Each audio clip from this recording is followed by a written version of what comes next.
Alam niyo mga kababayan, eto, tanong lang naman, ano ang nangyari doon sa isasagawang mga rally? Akala ko ba pupunuin nila ang kamay nila ng EDSA at ang Liwasan Bonifacio? Bakit wala ng katao-tao ngayon sa Liwasan Bonifacio, mga kababayan?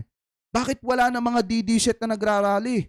Buhat nung nagtatago na etong si Roque, mga kababayan, yun naman din, yung naging mitsa para matigil na yung mga rally dyan.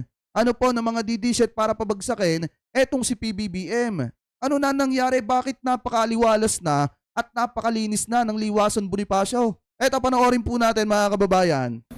Hello, kamusta kayo? Magandang araw ho sa inyo mga kapatid. Johnny the Bagger po ang inyong abang lingkod. Narito tayo ngayon sa Liwasang Bonifacio. At sa pwesto hong ito mismo, ang pinaglalagyan ng stage ng mga nagrarally.